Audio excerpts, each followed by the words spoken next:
राजस्थान के जैसलमेर में एक ऐसा गांव है जो सदियों से वीरान पड़ा है। कहते हैं कि ये एक श्रापित जगह है। तो चलिए आज कुलधरा के इसी रहस्य की तह तक चलते हैं। सबसे बड़ा सवाल यही है, आखिर क्यों पूरे 300 सालों से इस गांव में कोई बस नहीं पाया है?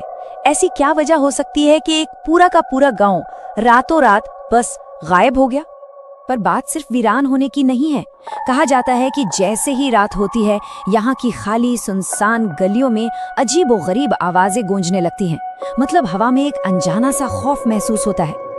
तो आइए इस श्रापित गांव की कहानी को बिल्कुल शुरू से समझते हैं। देखिए, ये सिर्फ एक जगह की नहीं बल्कि एक पूरे समुदाय के आत्मसम्मान और स्वाभिमान से जुड़ी कहानी है। तो कुलधरा है क्या? असल में ये राजस्थान के जैसलमेर जिले का एक गांव है और इसके बारे में यही माना जाता है कि ये पिछले 300 सालों से श्रापित है और यहाँ कोई रह नहीं सकता। लेकिन कुलधरा हमेशा से ऐसा नहीं था। इस डरावने और वीरान आज के पीछे एक बहुत ही सुनहरा अतीत छिपा हुआ है। चलिए जरा उस दौर में चलते हैं जब कुलधरा में रौनक हुआ करती थी। ये गांव कभी समृद्ध पालीवाल ब्राह्मणों का घर था और वे लोग अपने समय से बहुत आगे थे। उनकी खेती करने की तकनीकें, पानी को बचाने का और इस्तेमाल करने का सिस्टम और एक शानदार जीवन शैली के लिए वो पूरे राजस्थान में जाने जाते थे। मतलब एक बहुत खुशहाल और प्रगतिशील समुदाय था। लेकिन उनकी ये शांत और खुशहाल जिंदगी हमेशा के लिए बदलने वाली थी। एक ऐसा तूफान आने वाला था जो सब कुछ तबाह करके रख देने वाला था। और यहीं से कहानी में मोड़ आता है। ये कहानी अब अत्याचार और स्वाभिमान के टकराव की तरफ मुड़ जाती है।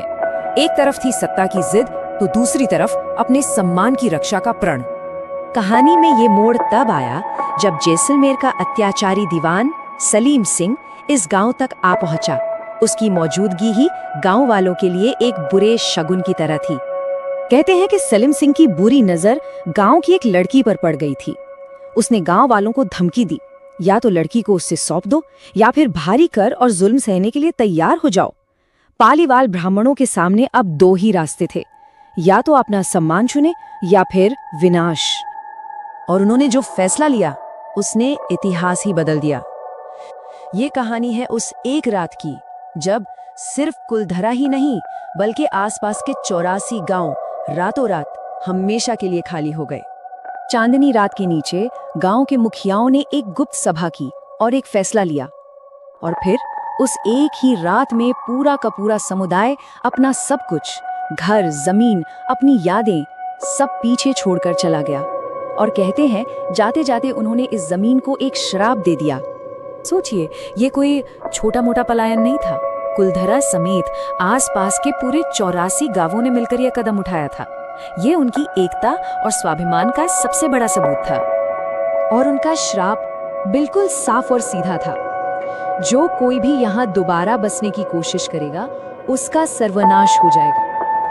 ये वो श्राप है जो आज भी कुलधरा की हवाओं में गूंजता हुआ महसूस होता है। तो क्या ये सिर्फ इतिहास की एक घटना है या वाकई एक अनसुलझा रहस्य? चलिए देखते हैं कि आज कुलधरा की जमीनी हकीकत क्या है और लोग इसके बारे में क्या बातें करते हैं। आज भी जो लोग यहाँ घूमने जाते हैं वो अजीब अजीब अनुभव बताते हैं। सुनसान हवेलियों से फुसफुसाहट की आवाजें आती हैं, बिना किसी के कदमों की आहट सुनाई देती है और हर वक्त ऐसा महसूस होता है जैसे कोई पीछे पीछे चल रहा है।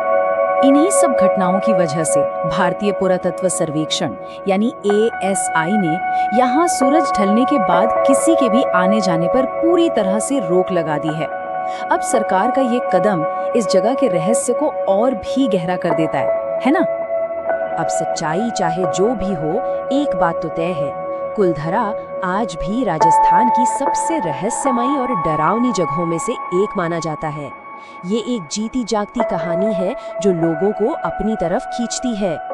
तो आखिरी सवाल यही है, क्या ये वाकई एक श्राप है जिसका असर आज भी है, या फिर ये इतिहास की कोई अधूरी कहानी है जिसे हम आज तक पूरी तरह समझ ही नहीं पाए हैं? इसका जवाब शायद हमेशा के लिए कुलधरा की उसी मिट्टी में दफन रहेगा।